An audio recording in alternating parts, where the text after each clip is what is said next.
Don't forget your hosting.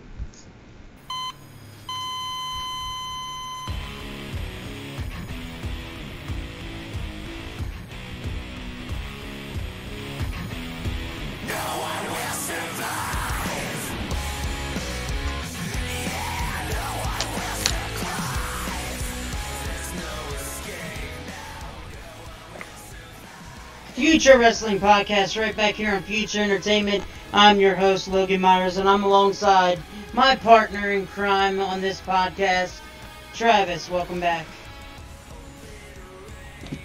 It has been a minute, my friend. It has been a minute. It's been a while. Hibiki Pro is going to be coming soon. There's all kinds of good shows coming. I don't know if we're going to do Evolution yet, but that should be announced soon. But Travis, where can everybody check you out?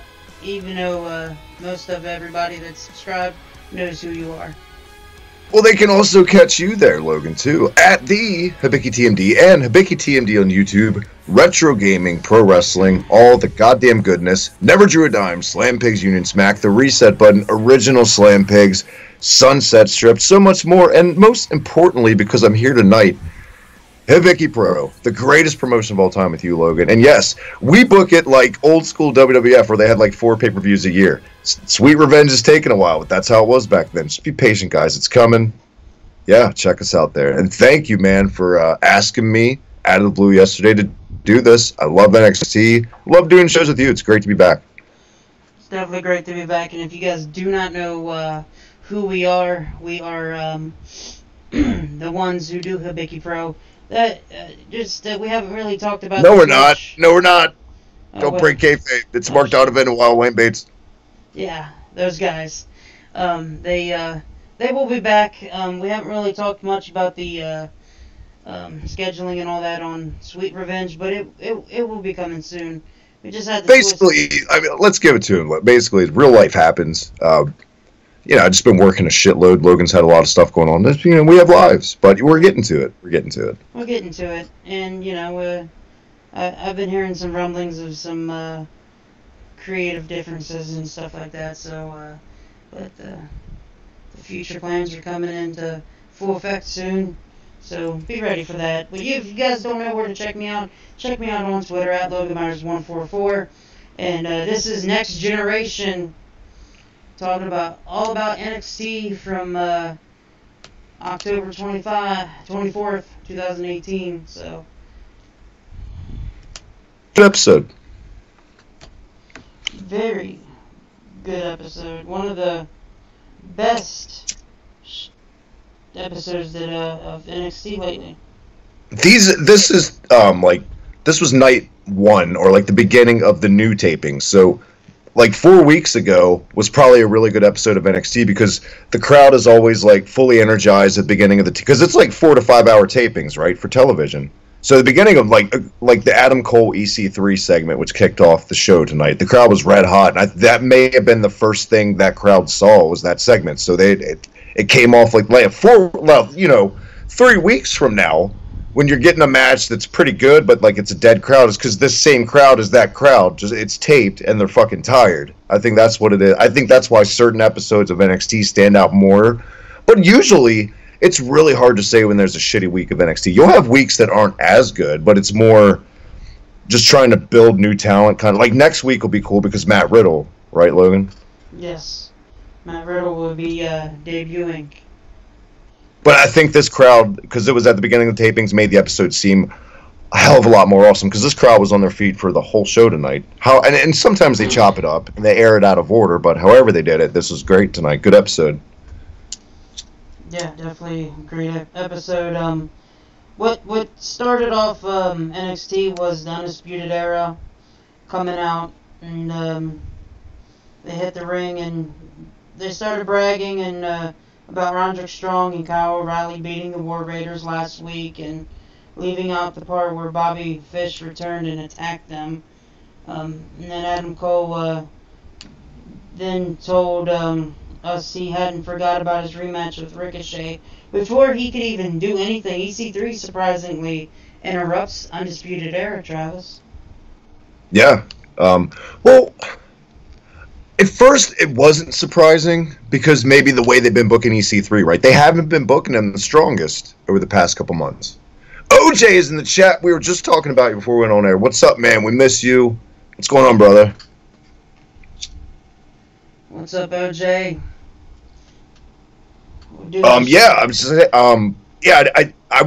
because I thought he would get pinned in this. I was surprised with the finish because I didn't read the spoilers. So yeah, looking back, I was surprised to see EC3 in this role because he came off cocky on the ramp, right, calling out Adam Cole for being a bitch, basically, right, Logan? It was like, that was a well-delivered promo. He's got like a new, kind of reminds me of The Miz and Tyler Breeze mixed in a way, this new jacket, which I think is a good look for him. Some new, like, I don't know. I feel like he's growing and learning how they want him to do the entrance more over time. And that's the point of NXT, right, is to learn. It's to learn, and I think the slight gimmick change, a little bit of what they're trying to pull off, it works perfect for him. In the long run, EC3 could be a big star, and I think the last couple of months he's just been trying to figure out, what's the best fit for him, like you said, on the entrance and all that. I think we were all a little iffy at first when they tried to do that, like what they did with Bobby Roode, the babyface thing. But I feel like EC3, I feel like he's pulling it off so far, and I think he's going to grow into that way better than Bobby Roode has because he's an awful babyface. That's been established. OJ wants to come on. Let's fucking do it. Let's do it. It's been a minute. No, I think for me, we definitely need to see EC3 just find what makes him pop. And see, I think what's really missing in NXT is those big entrances that they do at some of the NXT takeovers when Bobby Roode was there and all that. And speaking of big entrances. Oh, big entrance. What's up, guys? Man, how you been? All right, just busy as hell. I love. I know Logan mentioned something about doing a show tonight, but I just got a notification on my phone, and I'm like, oh, well, guess I'm up. Guess I'm on. I didn't know you were going to be able to come on, sir. Yeah, no, I had no clue. I'll probably be on for a little bit, but yeah, so I'm just listening to you guys talk about NXT. The show that I probably should watch week to week. And the EC3 and how I feel like it's growing on me, him as a babyface in a way, how they're booking him as opposed to Bobby Roode. Yeah, I think what NXT is missing is some of those big entrances, and I think EC3 deserves a bigger entrance because he is the top 1%, you know what I mean? Once in a while. Now, if you start doing it all the time, then it becomes the main roster. I think that's what a part of why it's not even a cult thing anymore, but why people gravitate more to NXT, I feel like, at this stage of the game, because it feels more gritty and fucking organic, and like, I don't want to say it, but I'm going to say it, more like an indie show with not the big entrances. So when you do them at not every takeover either, it's certain big takeovers, then you get the big entrance. I feel like it means more. You know what I'm saying? Mm-hmm. I don't know. No, I agree with you on that. OJ, do you agree with Travis on that one? Sorry, I was just turning down my TV. Yeah, I mean, when you're in like a small intimate venue like the one over at NXT, I mean, it's almost like you're gonna get a better connection with the crowd and the wrestlers. Yeah, I don't know. Maybe that's why they're more into it. More intimate. Isn't that what they say with like smaller venues for concerts? It's more intimate and it's better than a huge fucking goddamn stadium show where it's a bunch of people bitching and moaning because they can't see something or, you know. Yeah. But no, when they do the big entrance takeovers, EC3 is definitely a guy. I feel like right now with how he's been booked and where he's at on the card, he needs one. He needs something to. Why is he the fucking top 1%? Yeah, it's great to say it. the only way you can keep saying it and not show why is if you're a heel. But as a babyface, once in a while, he's got to pull out that big shit, that big EC3 cock, and just whip it out and say, "Look, this is why it's the top 1%." That's what and I'm like trying come to out do. on a fucking yacht or on wheels or tank wheels, anything, a tread on a boat. Who cares? Something big. Yeah, something that just catches the eye a little bit more for the casual fan and all that. I just think, when Bobby Roode came out, on that big platform for Glorious, I think it caught the eye, and I think that's what EC3 is just missing right now, since technically is the top 1%.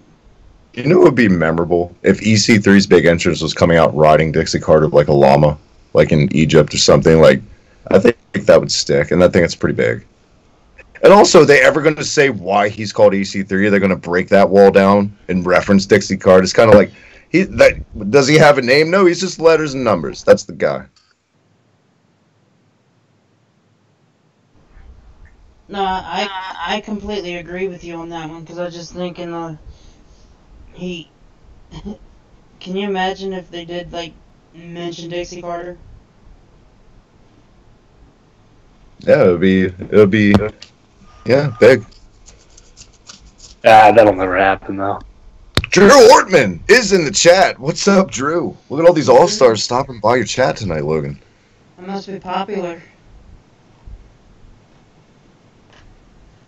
But yeah, Adam Cole and Undisputed Era is extremely popular, speaking of the term. You know what? I feel like, and at first I felt bad for Bobby Fish, because Red Dragon, all that shit, especially how they booked him after this, with him being kind of like the Brian Pillman of the group, hit him with the crutch. This may work out for him. He could be the Ciampa or the Pillman of the group, whereas Roderick Strong and O'Reilly have been a fine tag team, Yeah, they have been.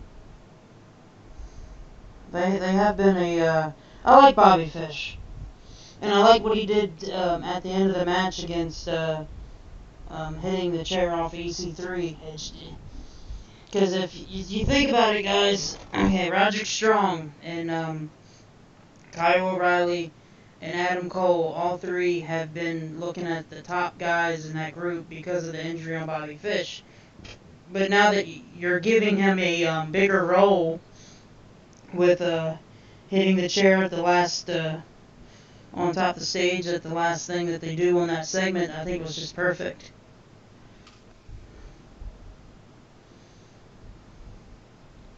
I agree. I agree too. OJ doesn't agree with you. He's taking a stand. He's like, nope, I'm not even going to bite Logan. Nah, I'm just listening. I'm trying to find out what's going on with all this NXT. Did they officially announce any match besides the women's yet? Because I know the spoilers on like the War Games match, but besides that, we never got an answer. Because I didn't read too far ahead in the spoilers for NXT, but we never got an answer. Like, what's the title match going to be? It could be a multi-man match at this point, like a three-way with Sullivan, Dream, and Ciampa to kind of keep that Velveteen Dream and Ciampa one-on-one hanging. That way, you get it a later takeover. I don't know. And Lars Sullivan's in the equation for basically no reason at all. Unless they do a three-way with Black and DIY for the title. I could see that, because they want to get that one back. Do they want that, or do they want that huge... Now, the spoiler... It's not a spoiler, everybody already knew, but Johnny Gargano attacked Black. He's the guy all along. Is that just going to be enough? I feel like that's enough. You could stretch that out. Let's have that be like a fucking non-sanctioned match at the next Taker. You already got War Games on the card. Buff it up. Was that revealed? That was revealed in tonight's episode? No.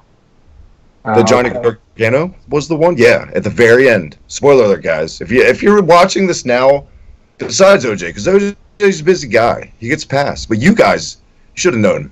You should have known. No, OJ was asking if the War Games match was announced, right? No, I was asking about Gargano. Oh, my bad. I thought it was the other way around.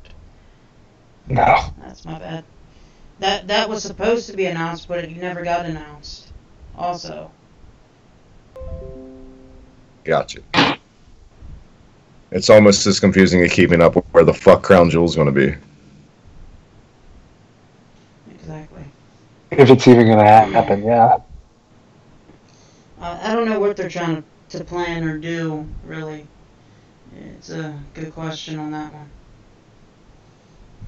I feel like your podcasts are kind of like, you know, those games, Brain Age on DS, like Train Your Brain, or like you're listening to your shows are like brain ticklers. Like they're good and they make sense, but there's points like where you question where you're even at, like because sometimes you take like your trivia tournament. There's so many twists and turns along the way. By the end of it, like what a fucking ride that was. I gotta tune in again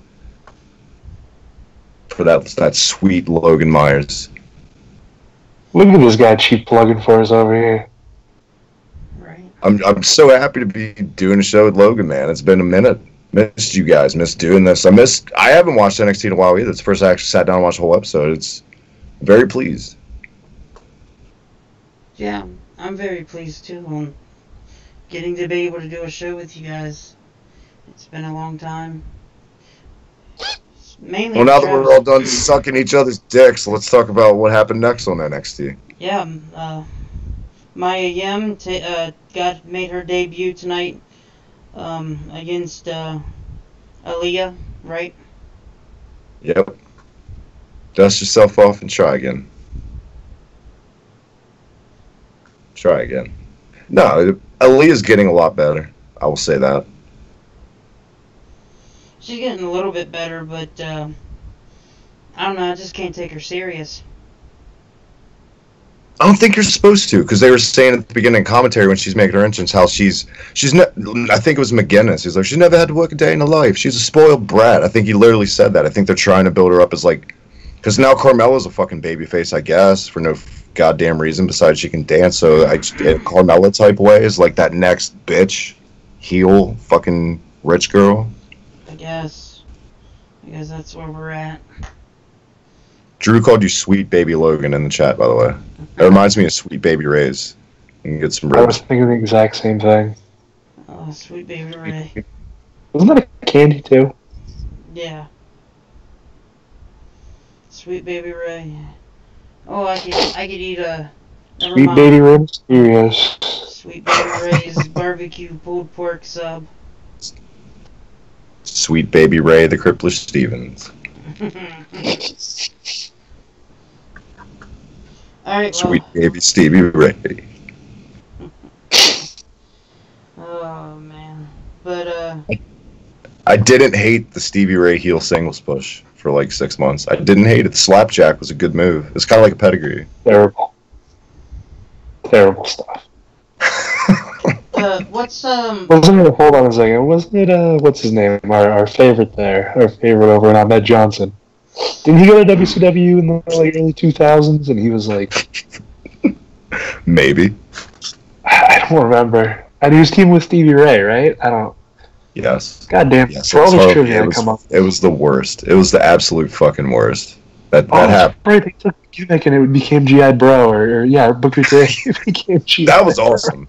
Everybody hated G.I. Bro. Like, I was like, what? He's a G.I. Joe action figure out of nowhere? This is fucking great. Because after a while, like, Booker T was cool, but he was like the same Booker T from like 97 still. And this is like 2000 now. So I was like the one of three guys who like G.I. Bro, I think. Oh, no. Yeah, I gotta find out now if it was Ahmed. Just the Pearl River Plunge. I really wish Ahmed Johnson was like a trainer at NXT on how to give promos. I thought you were gonna say like in ring. I was about to say everybody would be fucking injured right now. It doesn't matter. Anything on how to eat a sandwich. Right. As long as he works at the PC, that's good enough for me. So he came out as Big T. That was his name in WCW. What a fucking creative name, Big T. Almost like Biggie. That's different because you think Biggie Smalls at first if you never heard of Biggie Langston, and then you're like, oh, this guy's actually good, as opposed to, you know. Where the fuck are we? Drew says, went to Walgreens the other day. They had one wrestling figure, Stevie Ray Legend Series with do-rag.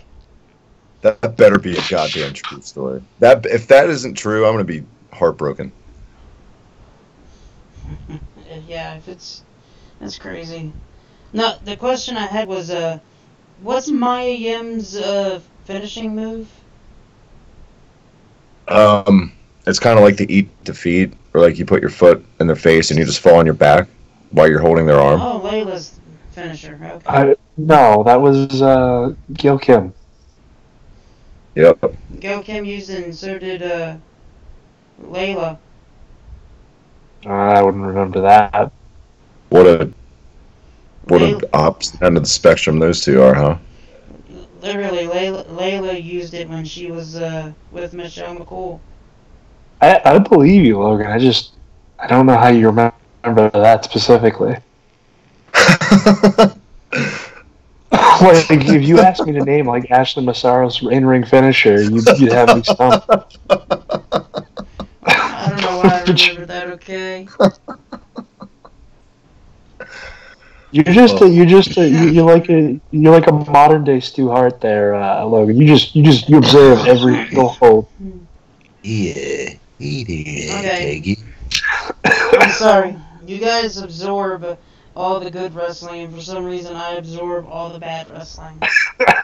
That's why, like, one of your favorite wrestlers as a kid was Maven. Like, it's like you lived in the first B as far as wrestlers. Like, I okay, don't know why. remember, when I was a kid, I thought Maven could be a potential star.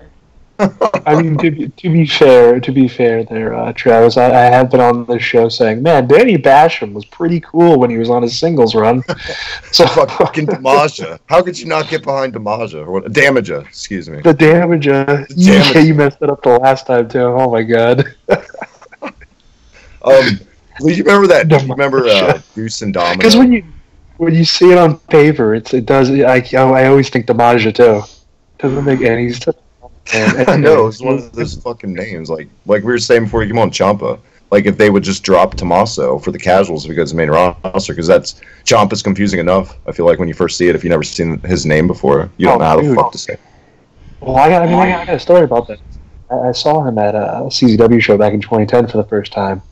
And then I saw him, like, a ton, because he's a New England guy. And whenever I saw his name, I was always like, Ciampa? Yeah.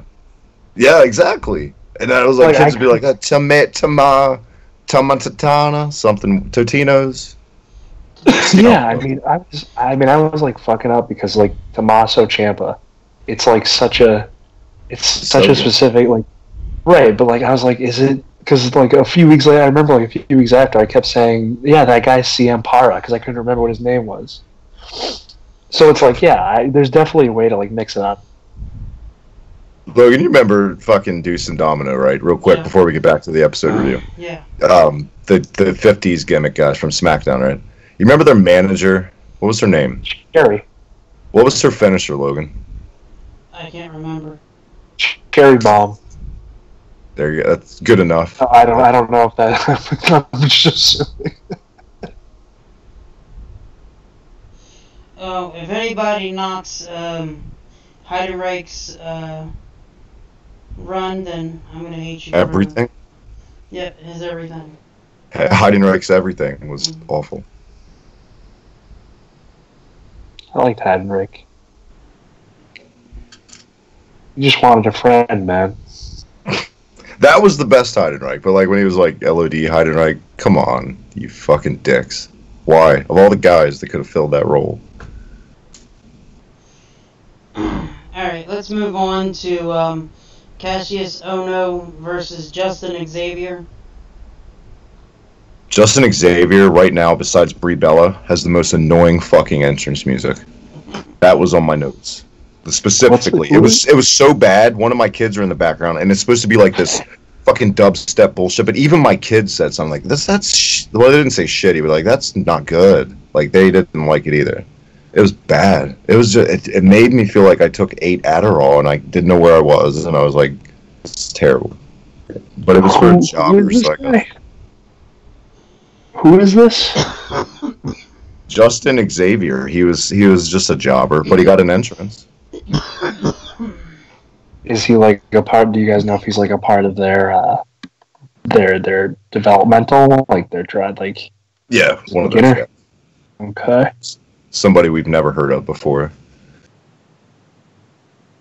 Interesting. Just like one of the typical PC gimmick guys, like John Simpkins, or just one of those guys, you know. Yeah. He likes dubstep.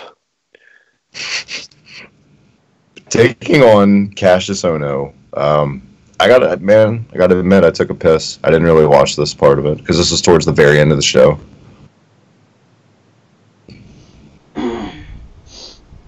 I didn't really watch it either. Well, actually I did, but yeah. Cassius Ohno needs to lose some weight. It's not even that.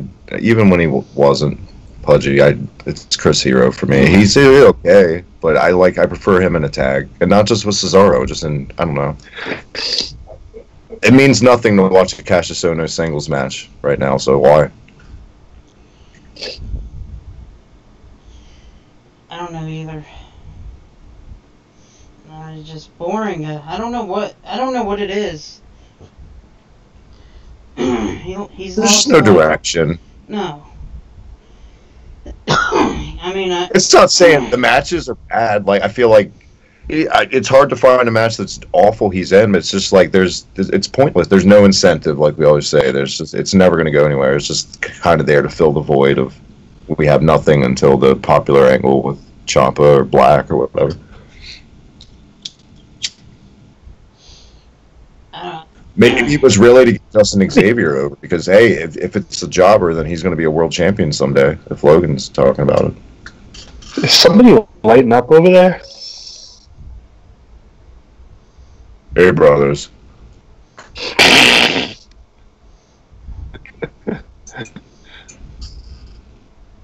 I thought I heard a lighter going. Celebrating, brothers. Did you know I'm back, dude? Salty, man. Shrimp poppers. 75%. Alright. Thanks for coming on. Thanks for coming on, Terry. Yeah. He's going to get some more weed. It's a big day for him. I actually... you're talking about Mia Yim? Something? I wanted to bring this up to you, Travis. I was watching the... you ever watch the old Off the Records with that Canadian guy? Yeah. I was watching the Hogan one, dude. Of course you were. It is so fucking funny, dude, because everything's like, look, man, Vince didn't want to do business. You know, Brett didn't want to do business. It was just so funny how it's like, okay, Hogan. Well, like, basically, if Hogan could... essentially what he was alluding to is, like, if he ran the whole business, it would be, like, the most successful thing on the planet. That's essentially what it sounded like. Like, Hogan was never wrong about anything. It was always everybody else in these scenarios. So, like, every fucking Terry interview where it's Terry. It's like... There's one on Off the Record where it's like Undertaker. I saw the recent one where it was like for a church with Taker out of character, but this one was like the only one forever. I don't know if you ever saw that one. It's always up. I always choose like I don't know. Like I like listening to the guys who are like Vince or like Paul Heyman, shit like that. Ric Flair's a good one. Ric Flair's was interesting because he was honest. Because he's talking about basically fucking abandoned his family for 30 plus years. Sparing Brett, how he wasn't a draw, fucking on a Canadian show. Michael Landsberg's just like getting salty about it. Fucking. I just wanted to. It was funny. Just really quickly, it was funny because Ric Flair, I think, asked something about like Landsberg's enjoyment for wrestling. He's like, "You like wrestling, right?" And Landsberg would be like, "Well, it's not my favorite thing." And it's like, dude, like Landsberg, the only reason anybody knows about your show is because of the wrestlers you've had on. Yeah, I remember that clip or whatever. We're not talking about some fucking hockey player right now. We're talking about Ric Flair on your show, so, Yeah, exactly. Like, that's what gets why. That's the only reason we're talking about this fucking guy like 20 years later, too, because he had all these wrestlers on. For anybody in the United States, yeah, because obviously we don't have access. I mean, we could, but we don't really have like access to TSN. But I don't even know if Canadians are like, oh yeah, let me tune into Michael Landsberg. They probably view him as like one of the fucking like a Colin Coward or whatever, like one of the sports pundits over here that's just full of shit all the time. You hear that, Michael Landsberg? Fuck you. Back to you. Yeah, we're calling you out for the great debate. I just want to play something for Travis real quick. Before then, let's get back to the interaction here on NXT.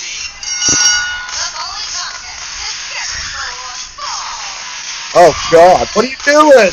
I know what that is. I said, "Oh, let's turn it off." Oh, that's Jonathan Dude's entrance music. Oh, fuck you, Logan. You're welcome. You're welcome. It's like it seems like an intro to a '90s Nickelodeon show, but worse. I was literally about to say, are we watching fucking Saturday morning cartoons over here today? Or is that Eek the Cat? What the fuck? That's what it sounds like. Back on Nickelodeon. Is it Fatu coming back to make a difference? Is that what the music is? I guess he could have been fucking champ too, huh, Logan? Go on. No, hell no. Why, wait, who could have been champ? Oh my god. Who could have been champ? I haven't heard this yet. Make a difference, Fatu. And Logan's Earth B, where Maven's champ and all these guys are champ. Make a difference, Fatu, I was asking. He probably could have been world champ, huh, Logan? He was like, nah. So, like, good answer. No, R-Truth. Oh, he'd be your Ric Flair, I'm sure. R-Truth could have been champ at one point. He was. He was NWA. No, he couldn't. I'm just kidding. Now that I think about, like, could you imagine? No children be buying posters with R-Truth on them. Could you imagine backpack? You see John Cena, CM Punk, Triple H, R-Truth. It's like, all right. You see, like, John Cena, Randy Orton, Triple H, Maven.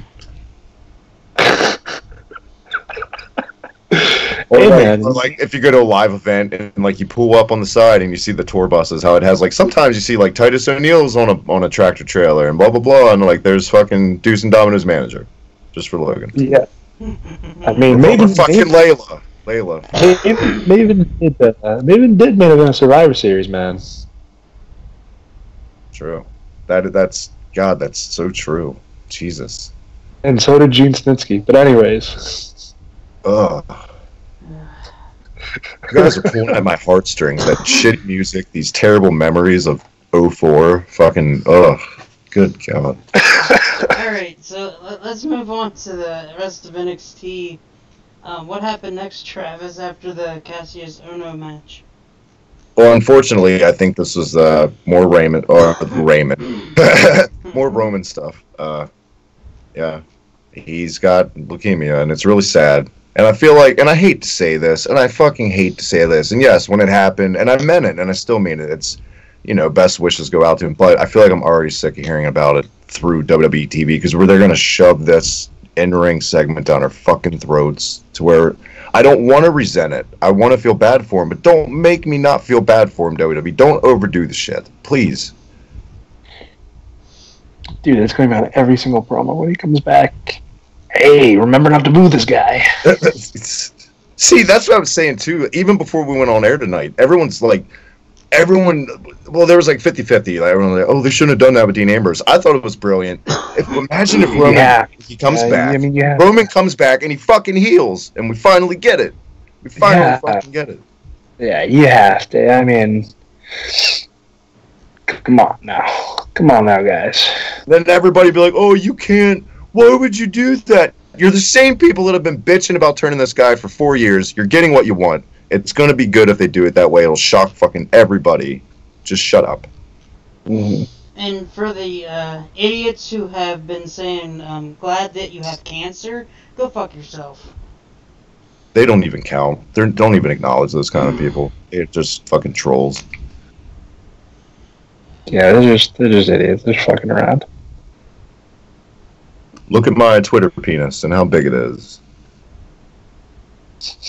Look at my edgy opinions. You hungry? Do you want some soy? All that shit. Fucking. besides the Roman stuff, there's just this tremendous little. Maybe it's out of order, whatever. Lacey Evans' vignette was really well done. She's money. She's going to be a future women's champion on the main roster someday. I'm calling it. Sorry, she's fucking great. I'm a Lacey Evans fan. I can agree to a certain extent. Which means she's going to be successful in a women's champion. She's not going to be a maven. Okay, Travis. So you know how Kenny Bolin is the star maker? Does that mean that Logan is the mid card maker? Oh my goodness. Aren't you happy to be back, Logan? No, I'm just happy that Elias is a face now. Is he? I didn't even hear about this. Apparently. Yep. Yeah. So wait, hold the fuck on. So wait. Roman Reigns gets cancer and WWE decides to do everything correctly. Yep. He beat Apollo, and then I thought you were about to say talking about Roman beating another illness. I'm like, Christ, what did he overcome now? And then he was gonna play his guitar, and out comes oh crap, Baron Corbin. Baron Corbin. Who came out? Oh my goodness, I was in suspense there for a second, dude. And he was Shelton acting Benjamin. he was acting like an ass, telling me he can't play for this city and all this other crap, and then, He was acting like an Applebee's waiter. yeah, and then he told Elias to go to the back. He did, and then came back out and hit him in the back with the guitar. And everybody cheered. Yep, got a big pop. And they used Baron Corbin the way he should be used. What a turnaround! Hashtag I'm gonna start watching some WWE, guys. This sounds everybody try to shut down Susan G. Komen and all these places that are trying to find a cure for cancer because the wrestling business needs cancer, obviously. Oh no! It's a joke. It's satire. Anyone that took offense to that, go eat some dicks. Like, it was a joke. Come on. Oh. I just wish Roman well wishes. Honestly, but you know what's funny though is like, man, knock on wood, Roman coming back would really just set like everything's in line now. I don't know. Yeah. It's a weird. It's like now to be the ultra babyface. Yeah, and now you have an opportunity to make Braun Strowman the face of the Universal Champion in Monday Night Raw. Now, do you think they'll throw him back to face, or do you think they'll keep They the heel? already did, technically. They already turned him. He's face again. He had a confrontation with Heyman on Raw as a babyface. He's been beating the shit out of Ziggler, and McIntyre has been, they've been fighting. He's on his own. And the Claymore on Braun Strowman on the outside on Monday Night Raw was fantastic. Plus, so they booked him on last McIntyre weekend with turned all on the him? house shows as like a babyface in the main events with like Ziggler and shit. So, because apparently, everyone thought it was just an injury with Roman. They were going to announce Monday, and obviously, what happened. But yeah. That was in my neck of the woods the other day. The last two shows actually. There was a house show on Sunday in Boston, and then the Monday Night Raw was in Providence. But yeah. So I'm kind of kicking myself that I didn't think to go the Providence one. Have you? I'm not a fan at all, and I hate the Red Sox. But have you been to any games? What's going on out there? To the Sox? Yeah.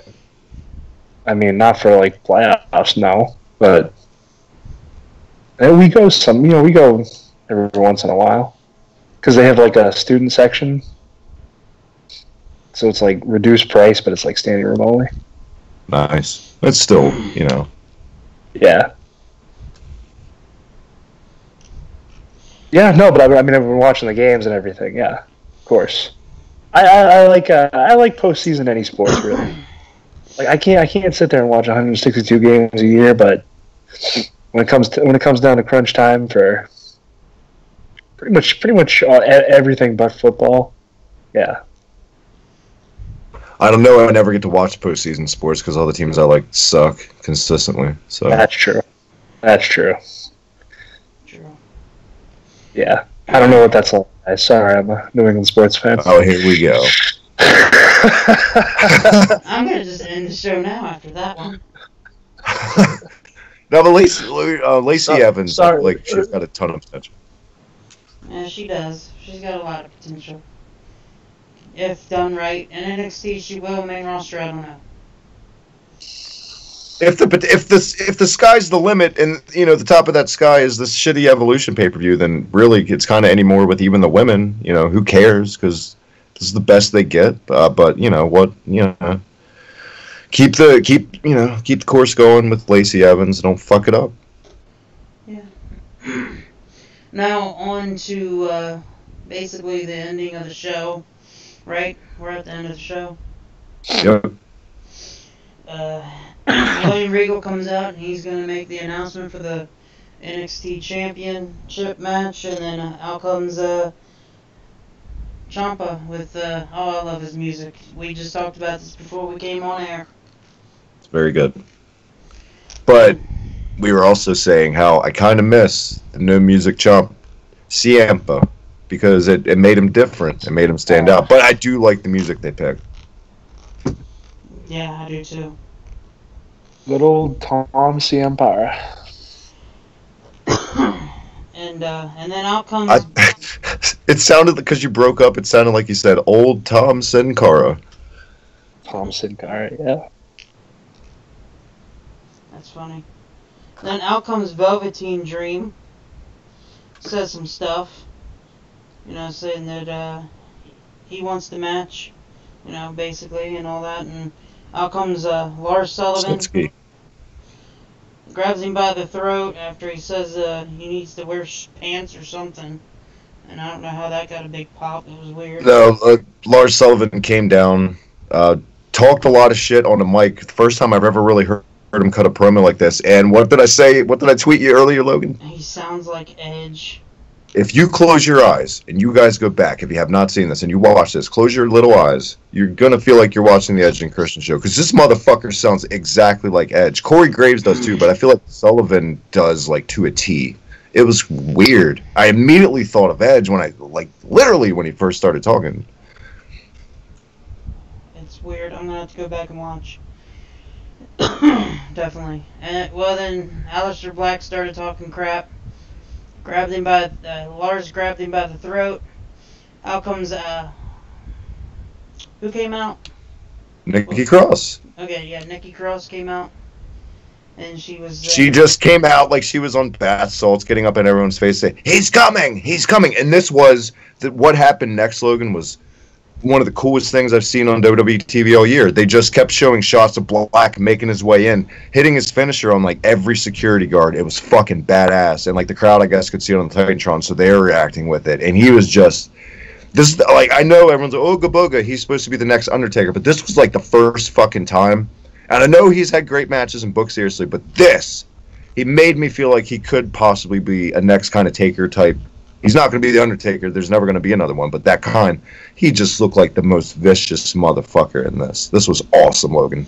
Especially that one kick right when the security guard came out the door, and the dude, yes. The security guard's dude, his head came off that door like crazy. I thought he was dead. I really did. But he, they showed him coming to, like, the ring through Full Sail like a Goldberg entrance, and it was awesome, and just how they shot it. And when he finally got out there, Lars Sullivan had, like, thrown Dream to the outside, so it was just like Regal and Sullivan standing on the apron. Like, Ciampa was cowering, but it was Sullivan on the apron. Black just gets in and hits Black Mass, and that looked badass, and that was it for Sullivan. And no, Ciampa just, he left. He was making his way up the ramp, and then it was just Aleister Black getting in Regal's face, screaming, "Where is he? Where is he?" And all of a sudden, to end the show, no more commentary after this. What happened, Logan? Well, Johnny Gargano hits that big kick on Aleister Black right when he turned around, and then he got on the microphone and said, "I'm right here."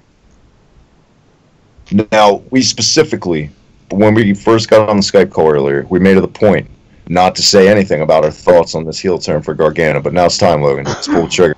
What do you think? Is this the right call with Gargano right now with his character and where he's at and how people have been reacting to him and all that shit?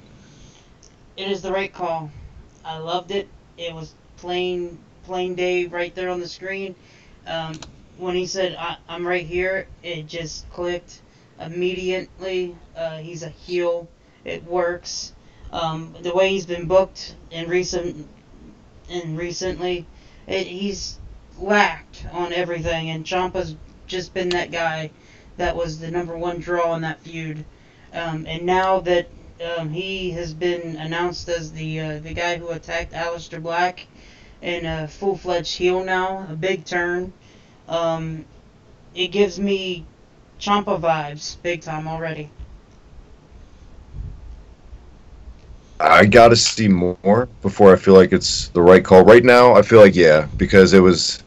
I don't know if they intentionally kind of shoved it down her throat. I feel like after a while they did, where he was just, he could never beat Ciampa. He came off whiny, kind of like Bret Hart in 97 towards the end of it. Like, whiny, fucking... But for a while, he was the next Daniel Bryan. That's why I feel like it's crazy. We're saying this was the right call, like, what? Only a year later, right? Yeah, and the first thing that came to mind after he said those words, I'm right here, the first couple things that just popped in my head was, well, if you can't beat them, then join them.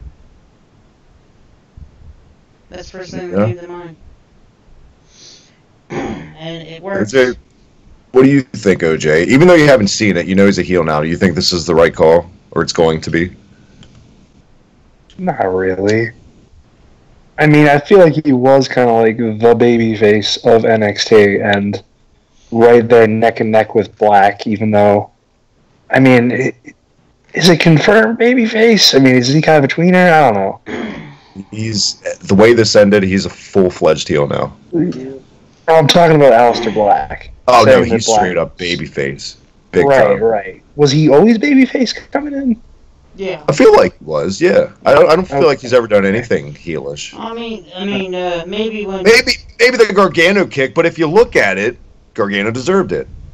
Right. So, okay. So, I mean, I guess they're going with Black as the big main baby face. But yeah, no, like I said a month ago I thought that I was getting the Daniel Bryan vibes from the whole Johnny Wrestling thing. And people were behind him, especially with the Ciampa thing, and that's something you usually don't see with this company, especially. Where, I mean, I'm just saying with the whole WWE sphere in general, you don't get like the kind of babyface heat, babyface shine that Gargano was getting during the Ciampa feud. 90% of the time with modern wrestling, when it's like a storyline like that, fans usually shit on it, especially when it's a tag team nobody wanted to see break up to begin with. Yeah. No, and they're completely working in their favor. So maybe it's a fresh change of scenery, but I don't know. It just seems kind of weird that they would go through all this just to have Gargano join this Ciampa. I mean, I'd be interested to see that. I'd be interested to see how they play off that dynamic. Hell, could you imagine if they turned Ciampa fucking babyface? I was just about to say that. Imagine if they pull like a Brett Nelson, like they flip it. Like, yeah. Because if you follow Ciampa's Twitter, it's A+. It's fucking great. We were talking about Rhea Ripley playing the Twitter heel to a T. Ciampa does the same thing just as good. He's just entertaining, I think, either way. Because he was a babyface in Ring of Honor back in, like, 2014 when first time I was really exposed to him. I know you've known him forever, OJ, way before I was, Yeah, he was babyface, he was heel, he was babyface, he was heel. It was pretty much, and depending on what company he was in. But, yeah, no. I mean, he's pretty much peaked as a heel. It's going to happen with Steve Austin in '96, man. Eventually, they hate you long. Like, fucking, I'll rip off Bruce Pritchard on his podcast. They hate you long enough, they're going to love you. It always happens. Like, if the heel is that good, it's going to happen. Flair, fucking all those, Shawn Michaels, all those fucking guys. You could even say Diesel, Logan. There you go. Yeah. Maven? Yes. Well, good night, guys. I'm out of here. I can't think more Maven being shoved down my throat. No, I'm just kidding. Nah, I was gonna say they. I guess that completely. They hate you. They hate you to the point where you become a. Never It's mind. sad. I kind of wish that Maven would have won the title. Just like the first Tough Enough MTV at the time, it was a big deal in a way. Like, and just to make fun of now, it would have been like a David Arquette type thing, just to have that funny note in history to look back on. I mean, he did eliminate the Undertaker, and that was bad enough. That was a good. I like that moment. That was the only good thing I feel like he ever did. Right, and then he beat. Yeah, then Taker beat the fucking shit out of him. Yeah. Sold it well, Logan. Yeah, Taker was like, yeah, this Popcorn. kid can eliminate me, but I'm gonna get my shine back right the fucking way. Yeah, you know what? Maven should go in the Hall of Fame just for getting his head thrown through that popcorn glass, the machine backstage. And then Undertaker, like, just started eating popcorn. I remember, like, and that was it. That was Maven. That was Maven. That's so Maven. That's so Maven. Alright. Well, I think that was the end of NXT, guys. Anything else you guys want to talk about, or you guys want to just head on off? Oh. It's almost 1:30 in the morning. Yeah, I think I'm good. Okay. The only thing I have left to say is I want to talk about looking forward to the new meme of That's So Maven, based off the Raven Simone show. So. Oh, goodness gracious. It's good to hear from you, brother OJ, man. Take care. You keep working. This man, I'm telling you, hardest working man in podcasting behind the scenes. People just don't know. This guy, he's like the big boss man. He's enforcing the law. He does a lot more than what people think. Actually, thank you guys for having me on your show, man. Most importantly, thank both of you. I always love coming on your guys' podcasts.